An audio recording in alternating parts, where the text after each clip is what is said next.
भीष्म की प्रतिज्ञा के बाद कुरुवंश का इतिहास बदल गया। महाभारत के अनुसार पांडु अंबालिका और ऋषि वेदव्यास के पुत्र थे।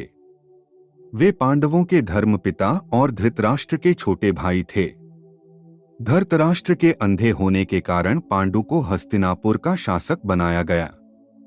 नमस्कार दोस्तों, स्वागत है यूट्यूब चैनल रामा वचन पर। अगर चैनल पर नए हैं तो चैनल सब्सक्राइब जरूर कर दीजिएगा। आइए शुरू करते हैं आज की प्रस्तुति। एक बार राजा पांडु अपनी दोनों रानियों कुंती और माद्री के साथ आखेट कर रहे थे कि तभी उन्होंने मृग होने के भ्रम में बाण चला दिया, जो एक ऋषि को जाकर लगा।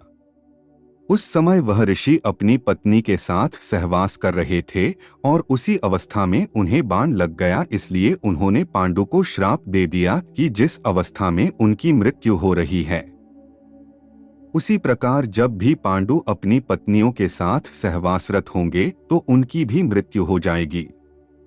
उस समय पांडु की कोई संतान नहीं थी। अब उनके लिए यह संकट की बात हो गई थी। जब उन्होंने यह बात कुंती को बताई तो कुंती ने उन्हें ऋषि दुर्वासा द्वारा उनको मिले वरदान की बात कही। इस वरदान से कुंती किसी भी देवता का आवाहन कर उन्हें बुलाकर उनके साथ नियोग कर सकती थी।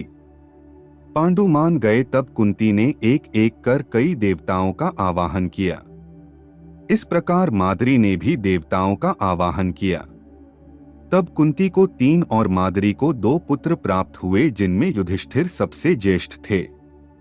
कुंती के अन्य पुत्र थे भीम और अर्जुन तथा माद्री के पुत्र थे नकुल व सहदेव। कुंती ने धर्मराज वायु एवं इंद्र देवता का आवाहन किया था तो माद्री ने अश्विन कुमारों का। एक दिन वर्षा ऋतु का समय था और पांडु और माद्री वन में विहार कर रहे थे। उस समय पांडु अपने कामवेग पर नियंत्रण न रख सके और माद्री के साथ सहवास करने को उतावले हो गए और तब ऋषि का श्राप महाराज पांडु की मृत्यु के रूप में फलित हुआ। माद्री पांडु की मृत्यु बर्दाश्त नहीं कर सकी और उनके साथ सती हो गई। यह देखकर पुत्रों के पालन पोषण का भार अब कुंती पर आ गया था। हस्तिनापुर में रहने वाले ऋषि मुनि सभी पांडवों को राजा पांडु का पुत्र मानते थे, तो वे सभी मिलकर पांडवों को राजमहल छोड़कर आ गए।